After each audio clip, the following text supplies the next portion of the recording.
He was too weak to lift a blacksmith's hammer even once. 3 years later, a king would tear the seal from another man's hands to give it to him. Cold hits first, wet stone pressing into his back. Pain follows everywhere, ribs, cheekbones, his burning left hand. He opens his eyes to a rotting roof above him. Gray light leaks through broken boards, salt thick in the air.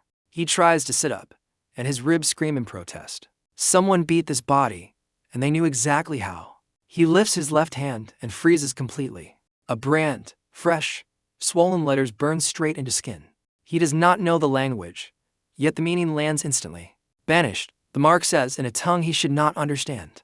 Then his second below lands a memory that is not his own. A square, hundreds of eyes, a 3-pound hammer waiting. An 18-year-old's arms give out on the 43rd lift. The hammer falls, and laughter rises around him immediately. An old man snarls that the son disgraces his father's name. Fists come next, fast, and without any mercy. He is dragged through the gate and left in the dirt. Someone hurls a cracked hammer after him, his father's only inheritance. His name surfaces slowly, Do-Hwan, 18 years old, and utterly alone. Not his name, not really, a stranger's name stitched onto a stranger's body. He looks at his hands, thin, boyish, without a single working callus. 40 kilograms at most, a frame built for starving, not forging. In the corner of the warehouse lies a hammer with a cracked handle. He crawls toward it and checks the fit without thinking. 1.5 millimeters of play. The head shifted toward the front. A serviceable tool if someone replaces the handle and wedges it properly. He freezes. How does a beaten farm boy know a word like tolerance? And then the second memory arrives, and this one belongs entirely to him. 12 years at an arms factory in Ulsan, cold forging, tolerance control, a caliper in his pocket. The evening shift, a defective batch of bolts, a crane breaking free. One last thought, before everything went black. The tolerance was within spec. Who secured that mold? That question outlived him, apparently into another body. Do-Hwan sets the hammer down, head first, exactly as the factory taught him. He looks around the warehouse, an old salt works by the water. Stone walls, a roof full of holes, rafters that somehow still hold. A cold furnace choked with ash, a bucket of rusted water. A workbench, or what remains of one, dried out, but the legs are oak. He runs his hand across the wood, and something clicks quietly in his skull. The cracks stop being cracks. He sees which ones run straight through. He sees the left edge can be saved. The right must be rebuilt entirely. He pulls his hand away. The clicking fades instantly. He puts it back. It clicks again, sharper this time. Something new lives inside him now. Something the beatings did not break. He fishes a stub of charcoal from his pocket and sits on the floor. He sketches directly onto the boards a lever, a frame, a connecting rod. His hands shake from the beatings. The lines still come out straight. In 10 minutes he understands 3 things, and none of them are comforting. First, he has been thrown into another world, inside a stranger's body. Panic will not fix that, so he sets it aside entirely. Second, this body is weak, and it will stay weak for a long time. He will never lift a heavy hammer himself. Not this year. Maybe not ever. Third, every blacksmith in this world forges by eye, no templates, no tolerances. One man handles a piece from start to finish, alone by feel. This is the Middle Ages, and precision has never once walked through the door. Do-Hwan looks at his sketch, and for the first time, he almost smiles. This world does not need a stronger blacksmith. It needs a technician, and technicians do not need to lift anything at all. His stomach growls. A borrowed memory tells him the boy hasn't eaten in 2 days. He gets up. The light outside hits his eyes like a slap. Pyongyang turns out to be a port town, 5,000 people, gray and dusty. Stone houses lean toward the harbor. Shacks crowd the outskirts. Guards watch the gates. He walks, but he is not looking at people, he is looking at things. Fishermen's tools, shop hinges, cartwheels, horseshoes on a tired gelding. Every time his eyes rest on something for more than 3 seconds, the clicking returns. A hinge with a misaligned axle, ready to jam within 3 months. A cartwheel with spokes hammered in unevenly, waiting to warp at the first bump. A horseshoe with nails driven too long, a hoof cracking by winter. This gift is simple to name, even if he doesn't say it out loud. Somewhere between memory and instinct, he can see how a thing was built wrong. Not because the craftsmen here are stupid, no one ever taught them tolerances. Everyone works like an artist, piece, by feel, by guesswork. And every third thing made in this town is a defect waiting to break. This world is not short on skill. It is starving for precision. Do-Hwan walks on, cataloging failure after failure without meaning to. Somewhere under the beatings and the brand, An engineer is still very much alive. He just has not decided yet what to do with that fact. The gate comes into view, and with it, one tired old guard. The guard leans on his spear like it is a cane, wincing with every step. Do-Hwan stops walking. His eyes land on the spear, and the clicking gets louder. Government issue, a black anvil stamped into the ferrule and ashwood shaft. The tip is decent enough, but the balance is wrong, badly wrong. The center of gravity sits a hand's width too far toward the blade. That means double the strain on a lower back after 12 hours of holding it. The guard is not old from age alone. He is old from a bad weapon. Do-Hwan watches him a moment longer, and something in him decides to speak. This will be the first choice that is truly his in this new life. Not survival, not panic. A small, strange act of fixing something broken. He walks toward the gate, a boy the size of a roomer, thin, scarred, branded. The guard barely looks up. Beggars pass this gate every single day.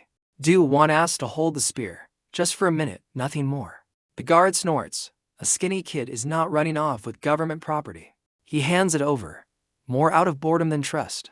Do-Hwan's arms groan under the weight, but his mind stays perfectly clear. The clicking floods through him. Tip, ferrule, shaft, counterweight, washer, balance. 7 centimeters. That is exactly how far the weight has drifted forward. Uncle, he says, your back aches by evening because of the spear, not your age. The guard's eyebrows lift. No one has ever said that sentence to him before. Do-Hwan asks for permission to fix it, without touching the shaft at all. The guard squints at the strange boy holding his weapon like a doctor holds a wrist. He asks how a beggar child would know anything about an old man's back. Do-Hwan shrugs and says only that he can tell by the way the guard stands. The guard is silent for a long moment. Then he nods, once. Do-Hwan carries the spear back to the warehouse like it is something precious. He strips the ferrule, files down the socket, cuts a washer from old leather. He reassembles it with hands that shake, but somehow never slip. The center of gravity shifts for centimeters back toward the handle. Not perfect, but enough to matter, and matter is all he needs right now. He carries the spear out to the gate, and the guard intercepts him halfway.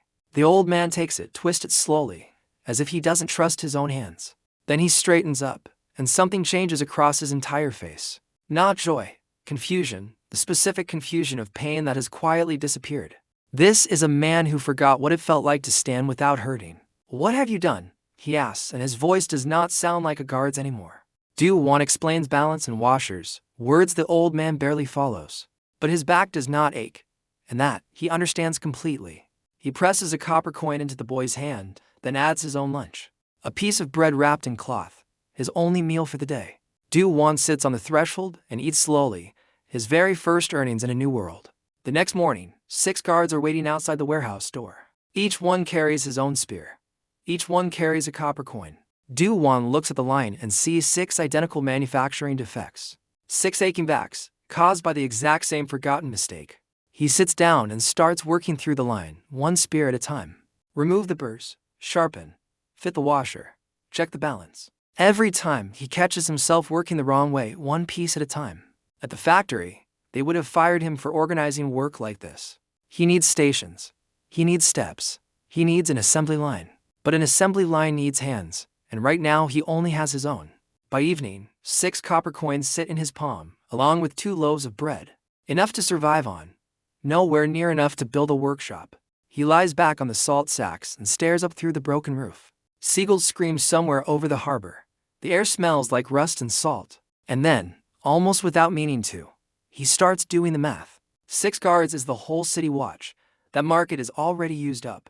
But there is a border garrison, and garrisons need far more than spears. Crossbows, swords, knives, fishing gear, horseshoes, enough work for 10 years.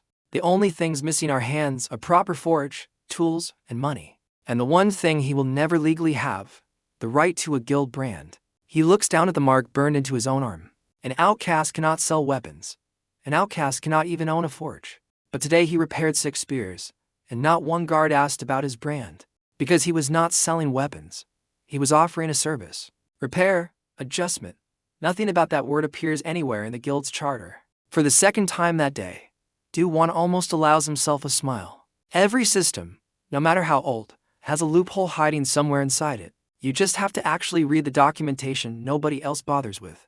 3 days later, all 9 city guards have passed through his hands. For soldiers from the border garrison arrive with spears of their own.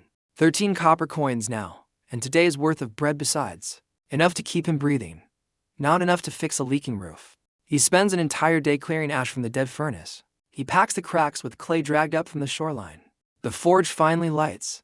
It smokes badly, but it works. On the 5th day, he walks to the fish market just to look.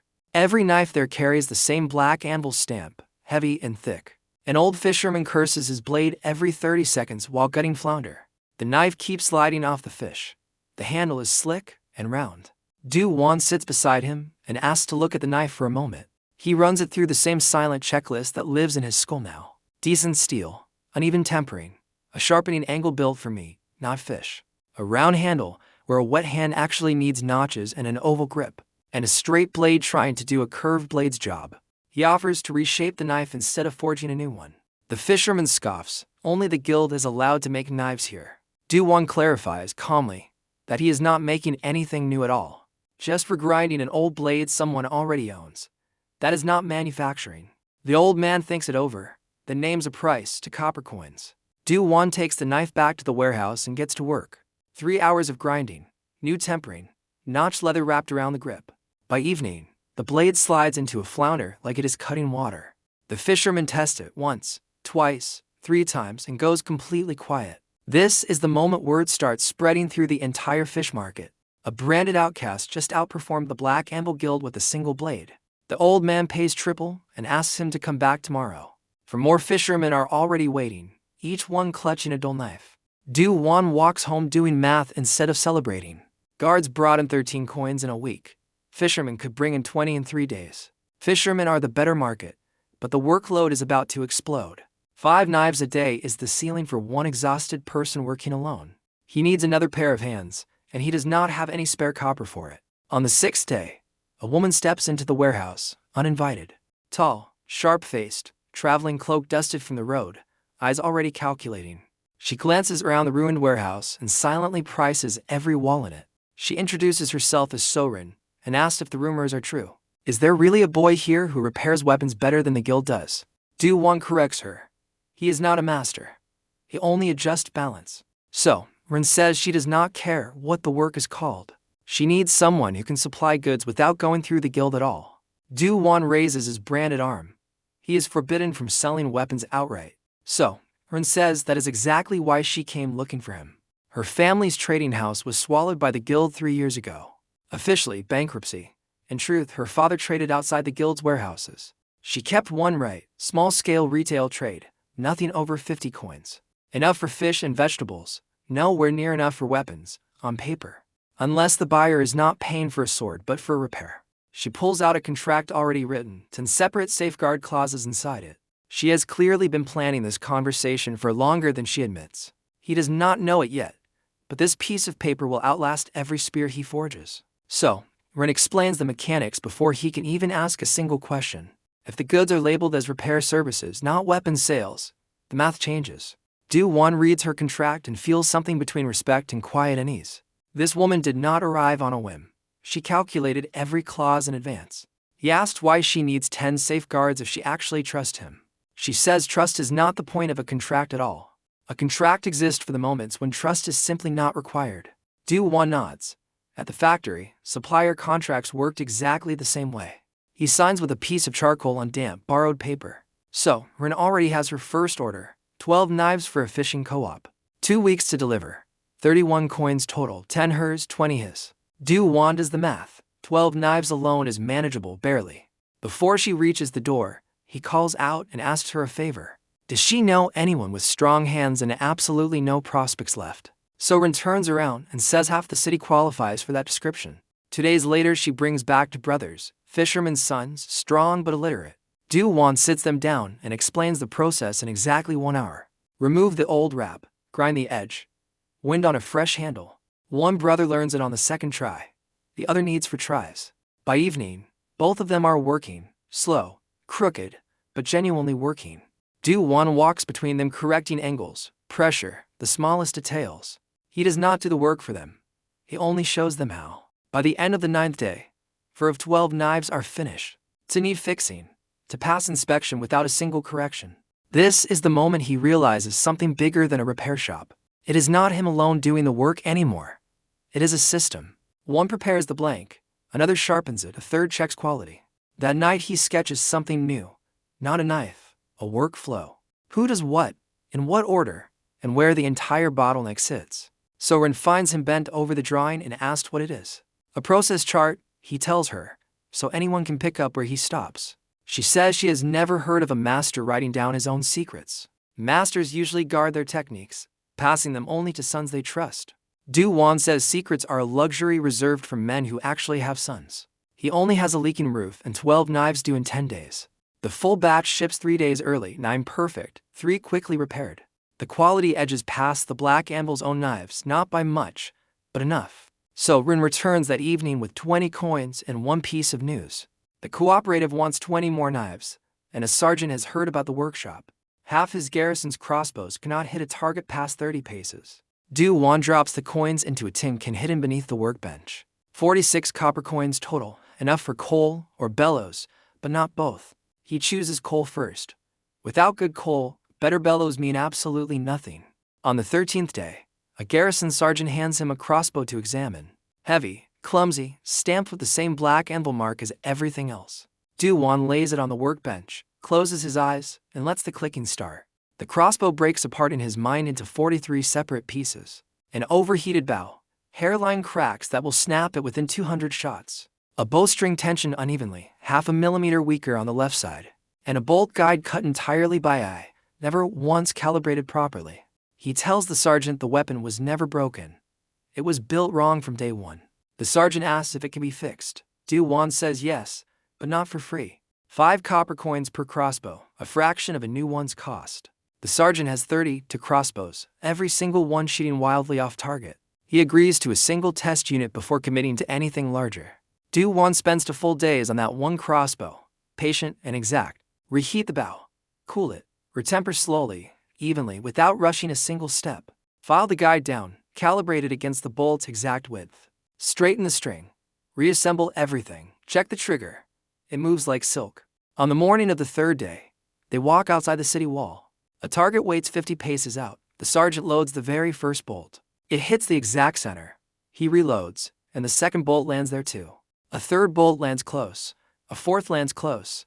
He lowers the crossbow slowly. He stares at the target for a long, silent moment before speaking again.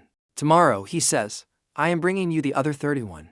Do-Hwan sits down on the warehouse floor and finally lets himself do the math. 31 crossbows of 5 coins each comes to 155 coins. Enough for a roof, a real vice, and 2 more sets of working hands. He looks at his own thin hands, callous now, built for calibration, not brute force. In a world built entirely on brute strength, he has found room for precision.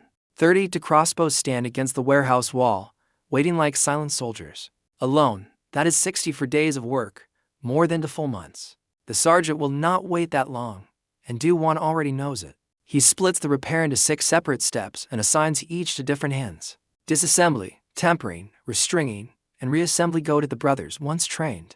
Only he can handle the boring of the guide and the final calibration. He spends 2 full days teaching color, cherry, not orange, not red. By the 3rd day, the line is running, crooked, slow, but running. 14 crossbows are finished by the end of the 2nd week. He did not know it yet, but someone was already watching his warehouse from the road. A woman steps through the door on the 17th day, short-haired, blade at her hip. She says So-rin sent her. Rumors about the workshop have spread through the whole city. Someone might decide there is profit worth stealing from a place like this. Do-Hwan studies her hands, scarred knuckles, a worker's grip, not a decorative fighter's. Her name is Era. Her price is 2 copper coins a day. Expensive for his budget, but cheaper than losing 30 crossbows overnight. For 3 days she is only a shadow by the door, silent, watching. On the 4th day, she places her own sword on the workbench. It veers right with every strike. She has compensated with her wrist for 3 years. Do-Hwan picks it up, and the clicking tells him everything instantly. The balance sits built for a man's grip, not for her narrower hand. He asks her to hold a stance so he can study her shoulder and wrist. He needs 3 nights, he says, to rebuild this sword around her body. Era asks why he would bother. He calls it an investment in safety. If her sword veers off course, his workshop is less protected than it should be. For 3 nights he strips metal, reshapes the hilt, shifts the balance point. In the morning he lays the sword in front of her without a word. She grips it, and freezes, the way people freeze when pain simply vanishes. She strikes once, twice, 5 times, 8 times, each one landing exactly true. For the first time in 3 years, she lowers the blade in silence. "This is not a woman's sword," she says quietly, her voice strange to her own ears. "It is your sword," Do-Hwan answers. "There is no other one like it." From that day, Eris stops being merely a guard standing at the door. She starts bringing broken things to the workbench, one word attached, "look." Do-Hwan repairs, or explains why something cannot be repaired at all. She listens, memorizes, asks short questions, the questions of a soldier, not a scholar. Meanwhile, the two brothers grind through crossbow after crossbow, faster every single week. Do-Hwan bores the guides himself. Calibration cannot be trusted to anyone else yet. 16 finish, then 20.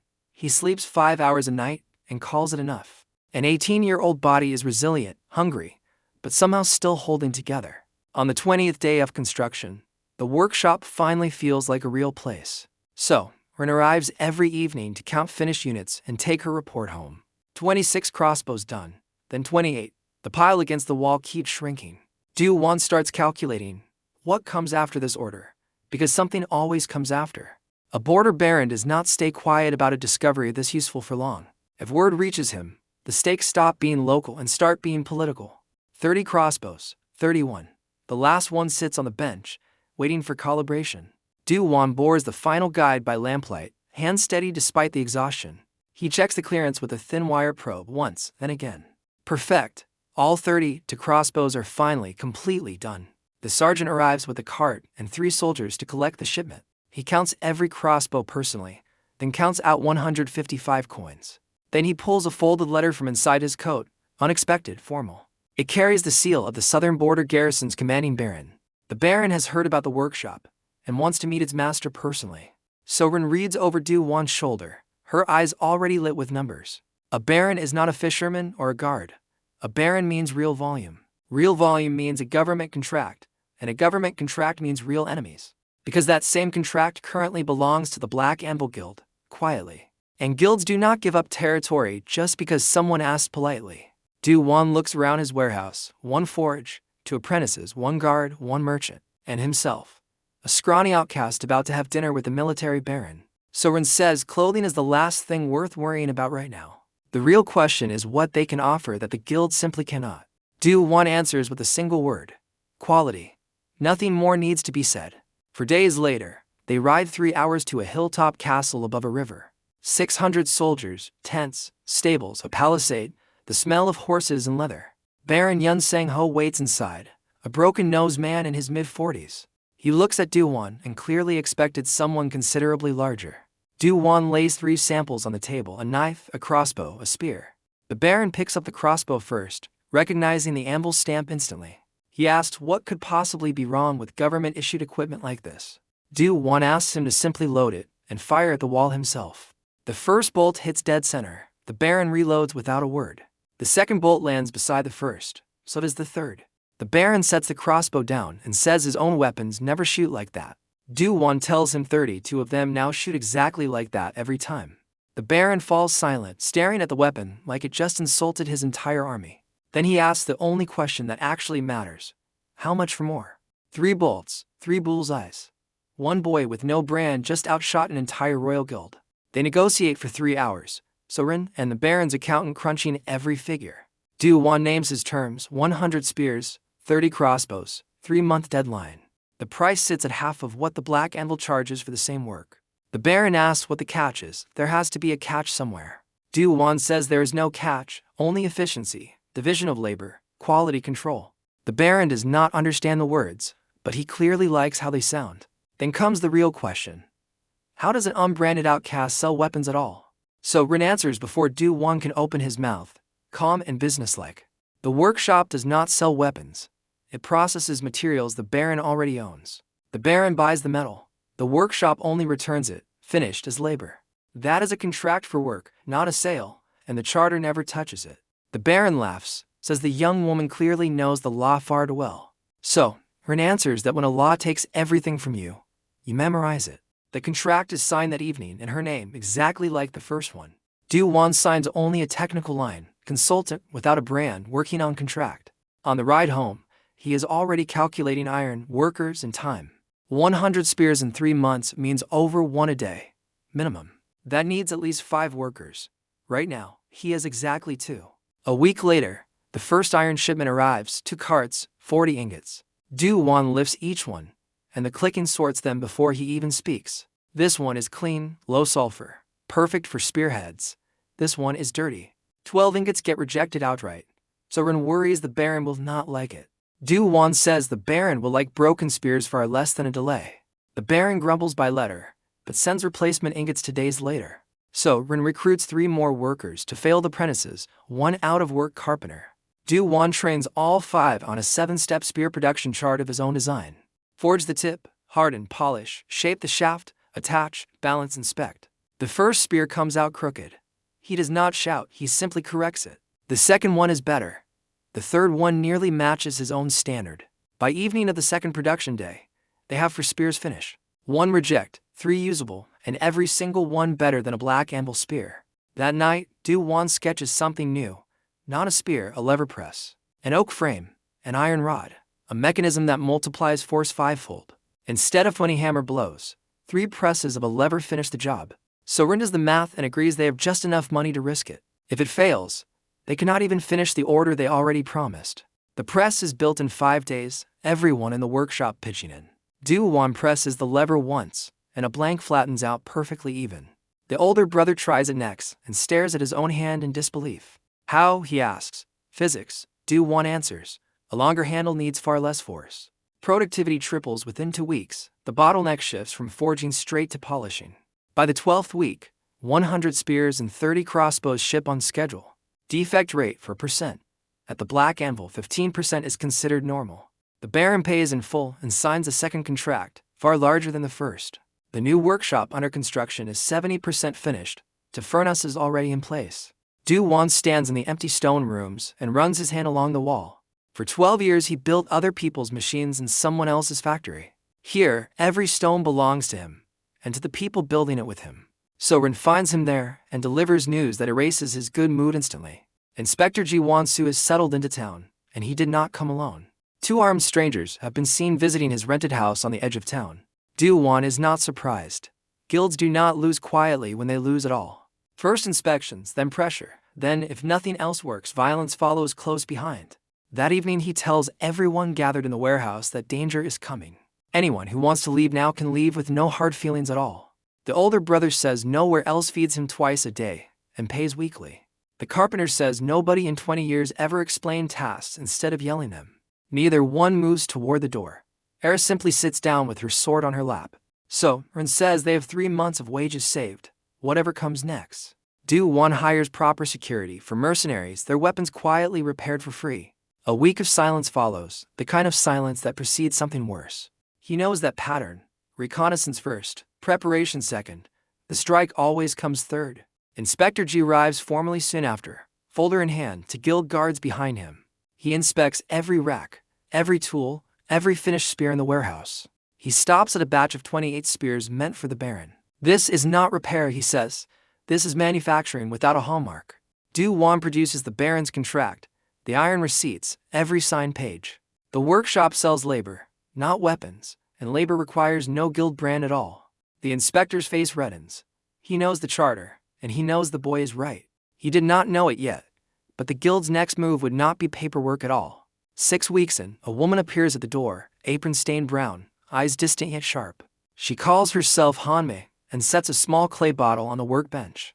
Tempering oil, her own recipe, she says, and asks him to simply try it.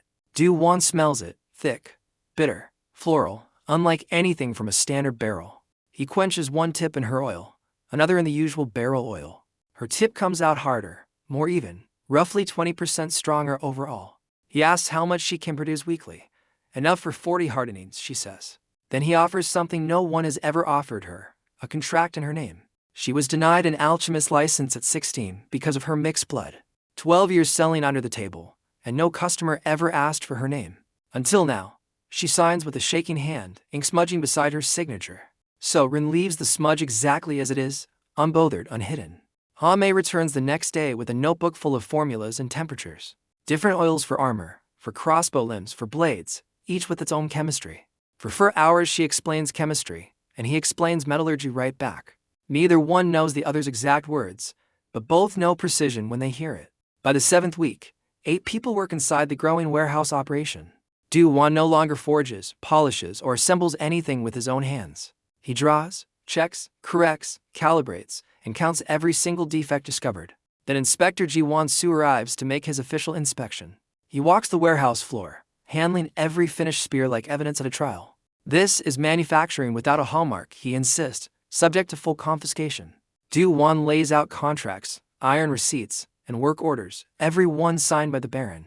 Labor requires no brand, he explains calmly, and the charter agrees with him completely.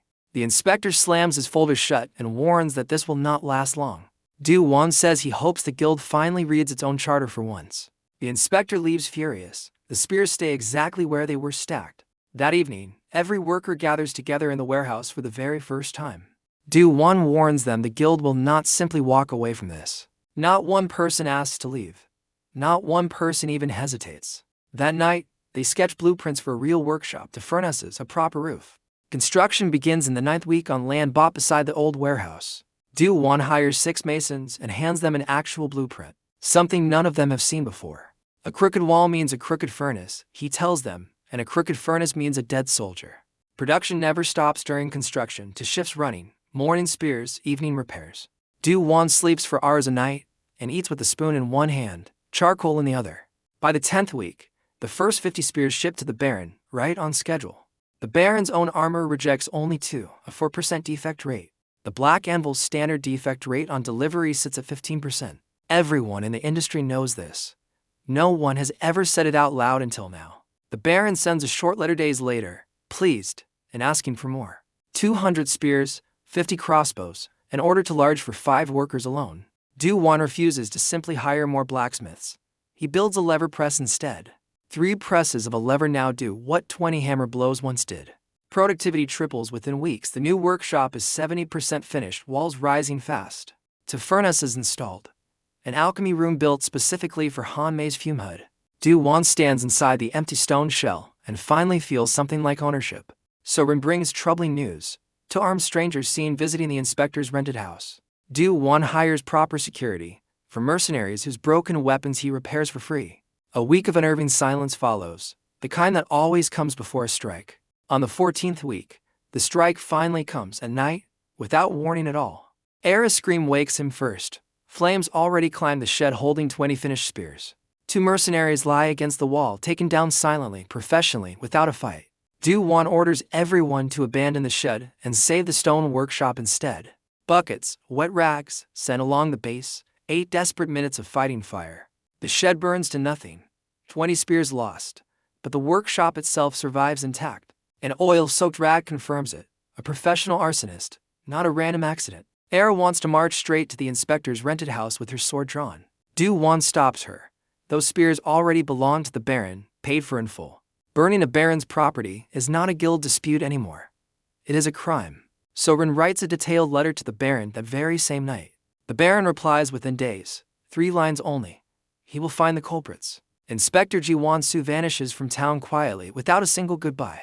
Weeks later, the Baron files a formal complaint at the Royal Chancellery itself. The Black Anvil Guild will have to answer for military property burned to ash. So-rin laughs out loud for the first time since Do-Hwan has known her. The lost shipment is rebuilt in 12 days, the lever press making up the time. By month 4, the workshop runs smoothly, to furnaces to presses, 30 spears a month. Defect rate under 5% consistently month after month, without exception. Do-Hwan still cannot shake the feeling that they are working at their absolute limit. 8 workers, no redundancy, 1 sick day away from stalling the entire line. A young woman named Park Kai-yun arrives in month 5, doing rapid math in her head. She multiplies large numbers instantly and calculates defect rates without paper at all. Do-Hwan hires her on the spot to take over every ledger in the workshop. With her, bookkeeping stops being a weakness and quietly becomes another strength. Month 8 begins with something small, a rat gnawing through a sack of salt. Do-Hwan goes down at the basement to patch the hole himself, nothing more. The cellar stretches out far larger than the room above ever suggested. His lantern catches something dark and metallic against the farthest stone wall. An iron chest, rusted shut, stamped with a brand he recognizes instantly, his father's own mark. He breaks the rusted lock with a chisel and lifts the heavy lid open. Inside lie rolled papers tied with string, untouched for what looks like decades. The first sheet stops him completely, a casting mold drawn in exact millimeters. In a world that measures length in palms and fingers, someone wrote millimeters. A signature waits on the back, written in Hangul, a script this world does not have. Kim Jong-ho, the name reads, dated 30 years before this very moment. 15 drawings follow: a water hammer, a blast furnace, crucible steel formulas, a lathe. Someone else came from Korea before him, 30 years ago, into the same world. That someone designed, dreamed, and died before finishing a single working machine. Do-Hwan sits on the cold stone floor and finally understands he is not the first.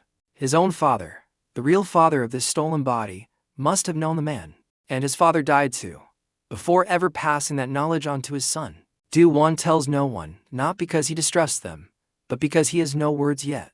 That night he corrects the water hammer blueprint: thicker gears, a groove bearing, stone instead of wood. He writes a line in Hangul beside the corrections, then erases it immediately. Sentimentality is not his style, but the thought refuses to leave him alone. So Rin sees the blueprint and asks where a boy learned to draw like that. His father studied under a good master, he answers, which is not quite a lie. The cost to build it: 100 silver coins, every coin the workshop has saved. So Rin studies the numbers, then simply says, "Let's build it," and closes the ledger. 6 weeks of construction on the riverbank, a wooden wheel, iron gears forged from his drawings. Do-Hwan opens the sluice gate himself. Water crashes onto the wheel's waiting blades. Gears mesh together.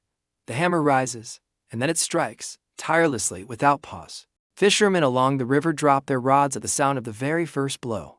A single strike flattens a blank more evenly than any blacksmith's arm ever could. This is hydraulics, Do-Hwan tells a stunned worker who calls it witchcraft instead. The workshop's output doubles almost overnight, running around the clock without complaint. "Thank you," he says quietly to no one, thinking only of Kim Jong-ho. Month 10 begins with a funeral instead of a celebration. A 17-year-old apprentice named Taegu dies in his sleep, choked by smoke. A second arson, a raw material warehouse, deliberately soaked in oil and set alight. Taegu was sleeping in the annex beside it. The smoke took him before the flames did. Eric catches one arsonist, hired from the capital, pointing towards someone even higher up. Not the inspector this time. Someone sitting on the Black Anvil's own council. Do-Hwan stands at the grave beside the sea and says absolutely nothing at all. He does not cry. He counts instead, the only thing grief lets him do. Wall thickness, door direction, the 8 minutes it took smoke to fill that room. If the wall had been thicker, if the door had opened outward, Taegu might have lived. For 3 sleepless days he rebuilds every living quarter: windows, outward doors, water barrels. He drills a practice evacuation until the time drops from 4 minutes to 2. So Rin finds him on the floor, coal in hand, eyes red from exhaustion. "It was not your fault," she tells him. "Arsonist killed him, not faulty walls." She warns him that breaking himself down helps absolutely no one in this workshop. Do-Hwan finally sleeps for 14 straight hours, the longest rest he has taken in months. The Baron offers 10 permanent soldiers to guard the workshop at his own expense. Do-Hwan accepts. The arson attack stopped the very same week the tents go up. But something in the workshop has changed. Quieter now, one familiar face permanently missing. In month 11, Do-Hwan opens a second workshop far to the west, in Namhae. Demand has outgrown one location. Orders arriving faster than letters can be answered. He sends his most trusted worker with full blueprints and one simple instruction: if anything is unclear, write a letter, but reread the process chart first. The second workshop stumbles early, an 8% defect rate on the first batch. By the third batch, it drops to 4%. The system works without him present. 23 people now work across both locations, producing more than a guild branch. So Rin compiles the numbers and realizes something important. They have passed the point of no return. Too many people depend on this now for the guild to simply shut it down quietly. The Black Anvil understands this too, and its next move will not be fire. This time, the blow comes wrapped in paper, signed by 3 respected citizens. The complaint accuses Do-Hwan of gathering an armed force to plot rebellion against the crown. He did not know it yet, but a single word on that page could end everything he built. The soldiers guarding the workshop withdraw quietly before any royal auditor arrives to look around. A civilian workshop under military guard would only make the accusation look true. Royal Inspector Oh Jong-gil arrives with guards in royal colors and 0 patience. He inspects everything for 3 hours, then demands every single document on record.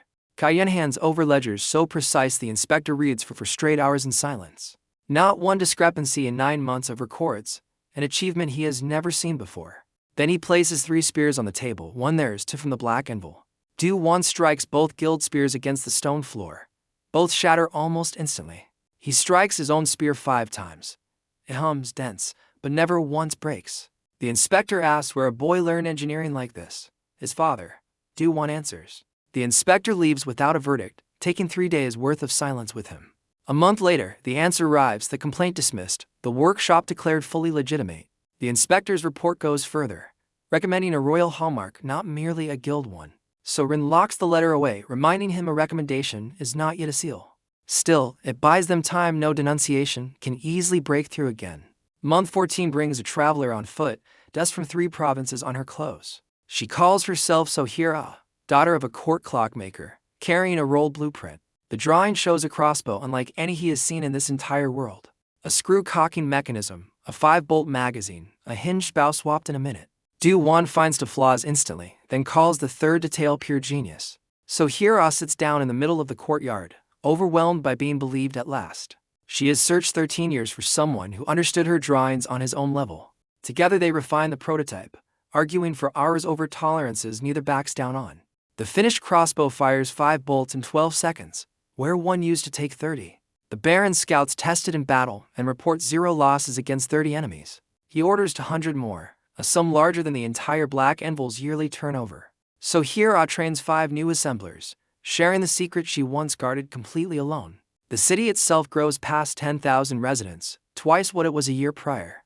Hame opens her own laboratory with 4 apprentices of her own to teach. Every part of the operation now runs bigger than any single person can carry alone. In month 18, the Black Anvil's senior master travels to the capital himself. Kim Tae-gyeon demands an audience with the king, and gets one immediately. He calls for the Royal Craftsman's Tournament, an ancient contest held once a decade. He demands it to full years early, before the boy grows too large to stop. So Rin brings the news, and for the first time, Do-Hwan sees real fear in her eyes. The rules are written by the guild. The judges are chosen by the guild. It is a fair fight staged entirely on the enemy's own private ground. So Rin asks if he is certain he wants to walk into a rigged contest at all. Refusing would look like cowardice to every baron currently depending on their spears. Reputation cannot be repaired with stone and mortar. It can only be earned through action. Do-Hwan says to words, "Let's go." And the entire workshop begins preparing immediately. He forges nothing ceremonial, no gold inlay, no polish for show, only his best spear. Sohira prepares a working crossbow straight off the current production line. Hame supplies the finest tempering oil the laboratory has ever produced. Kaiyum packs every blueprint and quality report into a folder to fingers thick. If the judges cheat, she says, the documents remain for anyone who wants the truth. 6 of them set out for the capital, 2 carts for mounted guards. The 5-day journey ends at Hanyang, 100,000 people behind stone walls. The tournament square fills fast, 7 workshops, but only to anyone actually cares about. Kim Tae-gyeon watches Do-Hwan across the square with a gaze that feels like pressure. The old master knows something is wrong with this boy, something older than 18 years. The judges, all 3, are neutral only on paper, bound to the guild in reality. The Black Anvil displays gold inlay, silk tassels, a full ceremonial suit of armor. Do-Hwan displays a plain gray spear, an unadorned crossbow, 10 identical throwing knives. The crowd gasps at gold and barely glances at gray, unremarkable iron. Tae-gyeon demands the oldest test of all, spear against spear, until one shatters. Do-Hwan stands and asks to change the rules in front of the entire royal court. He wants a soldier's hands to judge the spears, not a master's showmanship. The king himself raises a hand for silence, and asks who that soldier should be. Do-Hwan turns toward the crowd and finds exactly the man he brought here to find. Uncle Park stands in the crowd, the very guard whose aching back started everything. Do-Hwan calls him forward, and a stunned old soldier steps out before the king. Park holds the guild's gold ceremonial spear first, and winces at the familiar strain. Then he holds the plain gray spear, and his whole posture changes instantly. He tells the king plainly that gold does not heal a soldier's aching back. With this gray spear, he says, he could stand guard for 30 more years. The square falls silent, then one person claps, then another, then the whole crowd. Tae-gyeon stands pale, staring not at the soldier, but directly at Do-Hwan. There is no anger left in his eyes, only exhausted, unwilling understanding. The king descends the steps himself and picks up the plain gray spear personally. He turns it over once in his hands, sets it down, and speaks quietly to his court. The master of ceremonies announces it immediately. The royal coat of arms now belongs to Pyongyang. A gold plate bearing a dragon and a hammer is carried across the square and placed before him. Do-Hwan looks at the crest, then at every person who helped him build toward this moment. So-rin stands straight, holding her folder, her eyes wet despite herself. Era stands with her hand resting on the hilt of her own personalized sword. Ha-mei clutches a small oil flask to her chest like a keepsake. Kai-yen stares at the gold plate, quietly counting something only she understands. Tai-gin approaches alone, no entourage, an old man facing the boy who beat him fair. He says he knew Do-Hwan's real father, a quiet man with blueprints no one could read. He asks the only question that has haunted him since the very first inspection.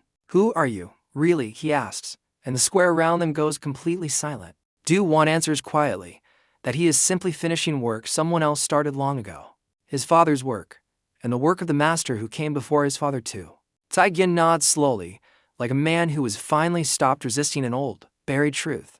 He turns and walks away through the crowd, alone without a single royal crest left.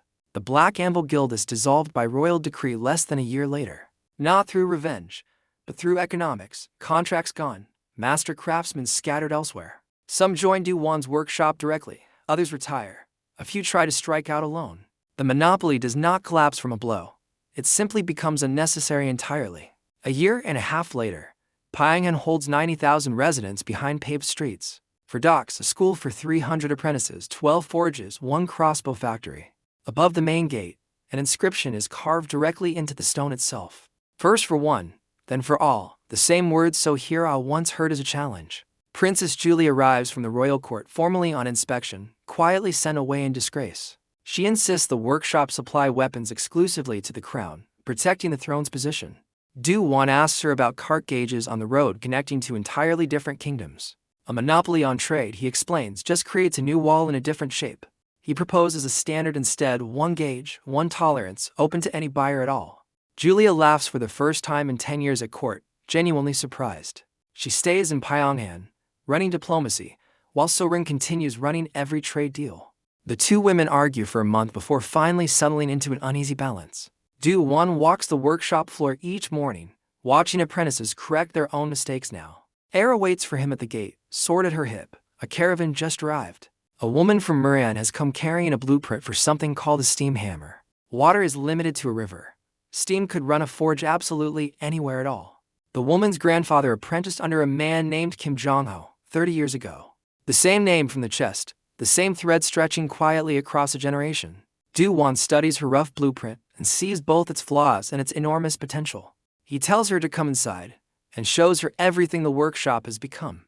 She cries quietly at the sight of it, her grandfather's dream finally standing in stone. That night, Do-Hwan lays 2 blueprints side by side, one old, one brand new. Kim Jong-ho started something 30 years ago that he never lived to finish. Do-Hwan picked it up. Now a 3rd generation brings the very next step to his door. This world seems to pull engineers from Korea across some distance no one understands. He does not know why, not yet. But he knows he will not be the last. His real work was never a single spear or a single machine at all. It was a system, blueprints anyone could read, a school, a city built to outlast him. That evening, a fire burns in the courtyard, and everyone who built this life sits around it. He did not know it yet, but sitting down by that fire was the hardest thing he had ever let himself do. He sits down by the fire between So-Rin and Han-mei, and lets himself simply rest. So-Rin checks invoices by firelight, a habit she cannot seem to put down. Era sharpens her sword slowly, an old ritual older than her time at this workshop. Ha-mei writes formulas in a notebook, a thought half finished, half already understood. Kai-yen patiently explains double-entry bookkeeping to an assistant who still does not quite follow. So-Hira sketches a mechanical loom directly onto the courtyard wall in charcoal. Julia reads a letter from the palace by torchlight, calm, finally settled somewhere real. Do-Hwan watches the fire, the people, the smoke rising over a city he helped build. He thinks of Taegu, the boy who died learning to hold a stone the right way. He thinks of Uncle Park, standing straighter than he had in 30 long years. He thinks of Kim Jong-ho, who drew a future he never lived to see completed. And of the woman with the steam hammer, closing a circle stretched across decades. Each one picked up where the last one had to stop, unfinished and complete, but not lost. First for one, then for everyone, the words carved above his own front gate. So, Rin looks up from her invoices and asks what he is thinking about. He tells her simply, it is time to build a steam hammer next. She sighs, so she knew he would never stop finding the next project. He tells her this is not a project. It is real work, only just beginning. She shakes her head, but she is smiling anyway, unable to help herself. He looks up at strange stars over a strange sky that somehow became his home. He looks down at his own hands, thin, scarred, stained with ink from countless blueprints. These hands never once lifted a heavy hammer, and yet they built an entire city. For the first time in 3 years, he lets his shoulders finally drop.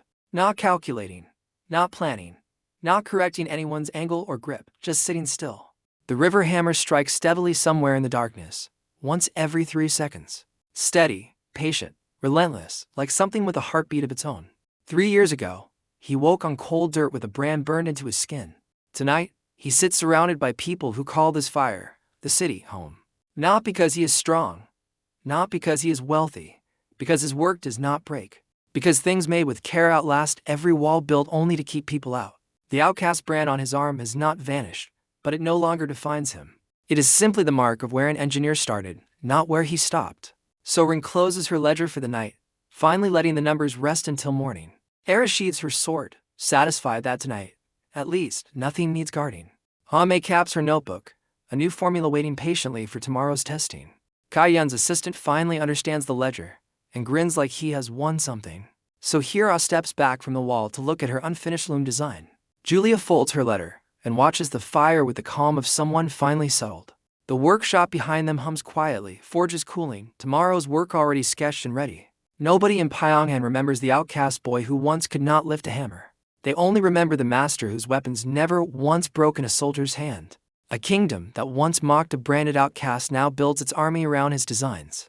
A guild that once beat him half to death has been dissolved by royal decree. And a boy who wanted only bread and a warm place to sleep built a city instead. This is the part no one tells you about, starting from absolutely nothing. It never happens in one dramatic strike. It happens one honest repair at a time. One spear balanced correctly. One knife sharpened right. One promise actually kept in full. Trust is not declared.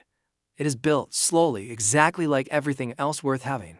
Do-Hwan learned that lesson into different lives, into entirely different worlds. And in both of them, the lesson turned out to be exactly the same. Precision is not cold. Precision is care, expressed in millimeters instead of words. Every tolerance he measured was really just a promise to someone he would never meet. A soldier holding a spear at midnight, a guard standing watch on an aching back, a daughter denied a license simply for the family she happened to be born into. He gave every one of them a reason to expect better, and then he delivered it. That is the whole secret, if there ever really was one secret at all. Not magic, not luck, just a system built honestly, one careful correction at a time. The fire crackles low, So-Rin stretches out, finally ready to actually sleep tonight. Era stands watch out of pure habit, even though nothing threatens them anymore tonight. Ha-Mei leans her head back and watches sparks rise slowly into the dark sky. Do-Hwan stays by the fire a little longer, letting the quiet settle over him fully. Somewhere upriver, the water hammer keeps striking, steady, patient, never once asking for rest. He built that machine for the workshop. Somehow, it ended up teaching him instead. Rest is not surrender. Rest is simply what a system built well finally allows you. For 3 years, every hour belonged to survival, then to growth, then to defense. Tonight, for the first time, an hour belongs to absolutely nothing except gratitude. He thinks of the frightened boy who woke on dirt with no idea what came next. That boy could never have imagined a fire like this, or people like these. And yet every single choice that boy made led directly to this exact moment. Fix the spear, trust the merchant, train the workers, protect what you build. Simple choices repeated honestly until an entire kingdom quietly changed shape around them. The Black Anvil believed strength alone protected a monopoly forever, and it was wrong. Quality protects nothing on its own. People protect quality, and people need reasons to stay. Do-Hwan gave his people reasons, wages paid on time, weapons that actually worked, respect. Every single person around this fire chose to stay long before the workshop had money. That loyalty was never bought. It was built the same way every spear was built. Carefully, honestly, one correction at a time, without ever cutting a single corner. The stars above Pyongyang are strange stars, from a world Do-Hwan never chose to enter. But tonight, under those same strange stars, this world finally feels entirely like his own. He closes his eyes for a moment, and for once, nothing needs fixing right now. Somewhere out past the walls, the war continues, kingdoms still measuring strength in blades. But inside these walls, a different kind of strength keeps quietly proving itself instead. The strength of a promise kept, a tolerance measured correctly, a debt honestly repaid. Kim Jong-ho started this chain 30 years before Do-Hwan even arrived to continue it. Neither man asked to be pulled into this world, or given this strange, exacting gift. But both of them chose, again and again, to build rather than simply survive. That choice, repeated daily, is the only difference between a hammer and a legacy. Do-Hwan finally opens his eyes and looks around at everyone gathered by the fire. So-rin, asleep sitting up. Era, alert out of habit. Han-mei, still dreaming in formulas. Kai-yun and her assistant, arguing gently over numbers even in their sleep. So-hira, still staring at her half-finished loom, already solving tomorrow's problem. Julia, finally at peace in a place that actually needed her mind. This is not the ending anyone expected for a boy nobody once wanted at all. Not a throne, not a title, just a fire, a city, and people who chose to stay. The water hammer strikes again in the distance, steady, patient, exactly like a heartbeat. Do-Hwan listens to it, and finally allows himself to simply be still. Not planning the next machine, not calculating the next contract, just breathing, just resting. Tomorrow there will be steam hammers, new blueprints, new apprentices, new problems to solve. Tonight, there's only this fire, these people, and a debt finally fully repaid. A boy who once could not lift a hammer built a legacy that never breaks. 3 years earlier, he woke with nothing but pain, a brand, and a cracked hammer handle. Tonight, he owns nothing that matters more than the people sitting around this fire. Every spear, every crossbow, every blueprint was only ever a means to this exact moment. The city sleeps around them, forges cooling, chimneys breathing smoke into a quiet sky. Somewhere in that city, an apprentice is learning to hold a file correctly tonight. Somewhere else, a soldier sleeps without pain for the very first time in years. None of them know his name came from another world entirely, and none of them need to. What they know is simpler, and somehow more important than any secret he carries. His work does not break. His word does not break either. That was always the point. The fire burns lower, and Do-Hwan finally lets his eyes close completely at peace. An outcast with a cracked hammer became the master an entire kingdom now depends on. Not through conquest, not through blood, but through work that simply refused to fail. Every tolerance he measured was a promise. Every promise he kept became a foundation. And every foundation he laid will outlast him, exactly as Kim Jong-ho's blueprints did. This is the quiet truth beneath every hammer strike echoing across that dark river. Greatness was never about strength in this story. It was always about precision and care. The boy the guild threw away became the reason an entire nation stopped breaking its weapons. Somewhere upriver, the hammer strikes once more, steady, patient, endless. And by that fire, surrounded by the family he built from nothing, Do-Hwan finally rest. First for one, then for everyone, and that promise, at last, was completely fulfilled.